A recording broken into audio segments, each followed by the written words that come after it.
Aujourd'hui, on va parler d'une série de romans fantasy qui a été écrite par l'auteur T.A. Baron, ou en anglais T.A. Baron. Donc avant de commencer, comme d'habitude, je vais vous présenter un peu qui est l'auteur. Donc l'auteur est né le 26 mars 1952 aux États-Unis et il a été diplômé de Harvard en droit des affaires, ce qui n'est pas rien, et savoir un peu son importance pour comprendre un peu l'œuvre de cet auteur. Les premiers romans de l'auteur étaient par rapport à la nature, qui sont pas, je pense, trouvables aujourd'hui, et c'est pour ça que dans l'œuvre que je vais vous présenter, on ressent une certaine réalité par rapport à l'atmosphère qui va se dérouler sur une ligne qu'il a créée de lui-même de A à Z. D'ailleurs, au début de chacun de ses livres, on retrouve une carte qui présente l'île où se déroule l'histoire. Donc la série que je vais vous présenter, c'est la série Merlin. La raison pour laquelle l'auteur a voulu écrire sur ce personnage historique, c'était parce qu'il s'est rendu compte qu'en fait, il n'y avait pas beaucoup d'informations sur la jeunesse de l'enchanteur Merlin. Donc, il a lu beaucoup de livres sur le sujet et il s'est lui-même donné le défi de créer un peu, d'imaginer l'adolescence, surtout parce que le personnage principal qui est Merlin est adolescent dans le roman, pour voir un peu d'où il est parti et pourquoi il a fini comme il est aujourd'hui, aujourd'hui dans les romans. Donc c'est un peu le but de l'auteur, c'était vraiment c'est pas vraiment l'histoire concrète de Merlin qu'on pourrait imaginer, mais c'est vraiment juste une idée. Il s'est dit bon, ça pourrait ressembler à ça, je vous présente ça, vous en faites ce que vous voulez. Donc c'est un peu ça le but de ce roman, c'est d'imaginer un peu ce qui aurait pu se passer à son enfance. L'auteur a aussi écrit d'autres livres du même style, mais il s'est vraiment concentré vraiment sur cette série qui est Merlin, qui fait à peu près 11 tomes. Donc voilà. Au lieu de vous faire un résumé de tous les livres, parce que je suis seulement rendu au 6e tome, mais je suis quand même assez avancé dans la série, je vais juste présenter le premier tome parce que c'est là où on comprend vraiment ce qui va se passer, se dérouler dans l'histoire. 5 ans plus tard, après avoir échoué sur un rivage, Emrys, âgé de 12 ans, est en quête de son identité. Dans ce premier roman, il est accompagné d'une femme appelée Brawen, qui prétend être sa mère. C'est au bout de plusieurs péripéties, et notamment celle où il perd la vue, qu'il découvrira celui qu'il est vraiment. Donc ça vous donne un peu l'image de ce qui va se passer dans le roman. Donc c'est vraiment, on part de A à Z, on crée une histoire, on crée un personnage, on crée une île. Donc c'est vraiment ça qui est vraiment intéressant, c'est que il va créer toute une atmosphère, un nouveau monde vraiment dans ces livres. Et la citation qu'on retrouve dans ce premier tome, c'est une citation qui parle vraiment de la quête de soi-même. Parce que le personnage principal veut comprendre qui il est. Il sait pas qui il est. Il arrive à un endroit, il sait pas si la madame avec qui il est, c'est vraiment sa mère. Il a des doutes. Donc c'est vraiment une question de apprendre à savoir qui il est. D'ailleurs, la citation est celle-ci. Il ne sait pas qui il est, d'où il vient, ce qu'il fait là, ce qu'il s'est passé.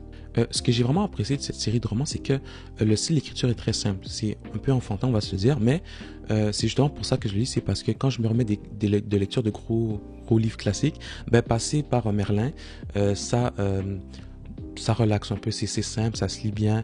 C'est des livres de 300-200 pages, mais c'est écrit quand même assez gros et c'est très facile à lire. C'est vraiment le plus gros plus qui fait qu'encore je lis encore ce genre de roman encore aujourd'hui. Il y a aussi le fait que moi, personnellement, j'ai commencé cette série quand j'avais 12 ans, c'est-à-dire environ même âge que le personnage principal. J'ai 16 ans aujourd'hui. Je m'identifie entre guillemets au personnage principal parce qu'il est jeune. Et il vit des trucs que n'importe quel adolescent pourrait vivre. Pour des personnes plus adultes, ça serait aussi intéressant de le lire parce que, oui, il y a des moments un peu plus, enfantins, mais ça reste, il y a un certain souvenir de nostalgie parce que c'est des trucs que tout le monde a vécu ou tout le monde va vivre dans sa vie. C'est ce que j'adore, c'est que l'auteur a réussi à retranscrire ce qui est vraiment la période de l'adolescence où on se pose des questions, on se demande qui on est vraiment. Et étonnamment, même si c'est un roman écrit pour les jeunes, le roman nous apprend des leçons qui sont parfois surprenantes. Okay? J'ai remarqué au début pas de tous les paragraphes, mais de certains paragraphes, il va commencer avec une citation, un poème, qui décrit justement le paragraphe. Mais ça, tu t'en rends compte après avoir fini le paragraphe. Donc tu lis les premiers mots qui sont écrits et tu dis c'est quoi le rapport, et après tu vas lire le chapitre et tu vas faire ah ok c'est pour ça. Donc il nous enseigne des leçons indirectement. Quand tu es un enfant, tu es plus jeune, tu lis ça, tu te dis oh, bon, tu comprends pas trop ce que c'est, mais quand tu es plus âgé, plus mature, tu lis ça, tu te dis oh ok. Et c'est vraiment ça que l'auteur voulait faire, c'est que il a toute une philosophie derrière ses romans. Lui-même, l'auteur dit que ces romans, Merlin, sont une métaphore de ce que c'est de devenir une personne sage. Humanity and all of that. He'll become the great wizard that we know from the Arthur tales, but there's more to it than that. It's really a metaphor for what it is to become a full-grown, wise human being. Les mots aussi choisis par l'auteur sont rarement choisis au hasard. Je l'ai dit, c'est un diplômé d'Harvard, c'est pas n'importe qui non plus.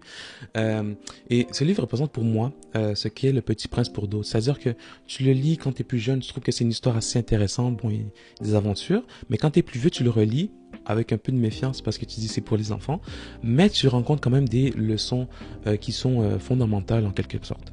Ça me fait trop de penser à une citation d'Antoine de Saint-Exupéry parce que je l'ai dit dans le résumé, le personnage principal va perdre la vue. C'est pas je vous dévoile pas la fin, mais c'est important à savoir, mais il va pas vraiment être aveugle. Et c'est justement cette citation de Saint-Exupéry qui résonne énormément avec le personnage principal. On ne voit bien qu'avec le cœur. L'essentiel est invisible pour les yeux.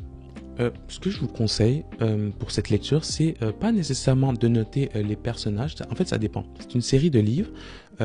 Donc, comment vous échelonnez la lecture de cette œuvre sur plusieurs années, peut-être que ça peut être envisageable. Mais l'auteur a fait quand même un assez bon travail, je trouve, pour vous rappeler un peu qui sont les personnages. Mais moi, je pense que c'est pas nécessaire de prendre de notes sur qui sont les personnages, parce qu'il y en a quand même beaucoup. Des créatures, des trucs.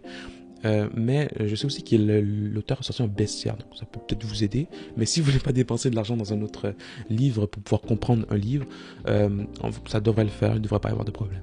Dépendamment de votre âge aussi, votre lecture peut influencer. Je pense que plus vous êtes âgé, moins il faut prendre la lecture au sérieux, parce que vous allez remarquer qu'il y a plusieurs, je vais pas dire maladresses, mais des trucs qui sont, bon, je l'ai dit tantôt, enfantins. Il faut vraiment prendre cette lecture comme... il faut se laisser guider par l'auteur, tout simplement. Faut pas chercher des figures de style. Il faut vraiment se laisser emporter dans le monde fantastique que l'auteur nous propose. Le seul point négatif que je trouve à cette série, c'est que c'est une série de livres. Et moi, ça fait plusieurs années, on va se dire, que je lis ça parce que je l'entrecoupe entre d'autres lectures. Donc, si vous n'êtes pas quelqu'un de patient ou qui n'aimait pas vous donner votre temps à des séries complètes, ça peut être le désavantage, mais à part ça, c'est vraiment la seule chose. Ce que je pense aussi que l'auteur essaie de nous transmettre dans ses romans, c'est que la vie, c'est pas facile. Bon, c'est une évidence, mais il explique dans une interview que lui-même, il sentait pas à sa place. Il avait tout ce qu'il voulait, tout ce qu'il avait besoin, mais il se sentait pas à sa place.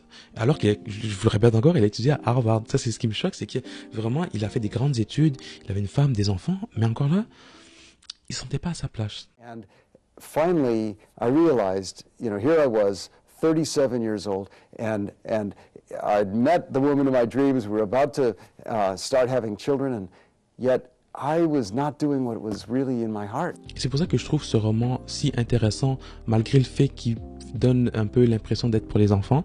C'est que si on fait attention vraiment à ce que l'auteur écrit, on se rend compte qu'il nous donne vraiment des conseils sur comment vivre, peu importe l'âge vraiment, parce qu'il explique comment faire des choix dans sa vie, vraiment de manière générale.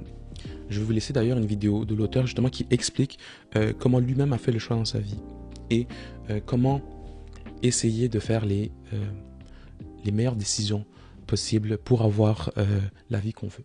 The first step is to look inside yourself and ask a simple question. What do I love? And then you take the answer to that. What do I love? What kind of qualities and work and challenges do I really love? And what gets my heart pounding with excitement that I really enjoy? And then take that knowledge and put it out there, compare that to what exists in the work world, and see what you can find. And if you add in one more little thing, which is to find a way to do what's in your heart and also have a job that allows you to do that, and find a way in that mix to help the world a little bit, to make the world a little better. If you put all that together, you're going to have a wonderful life.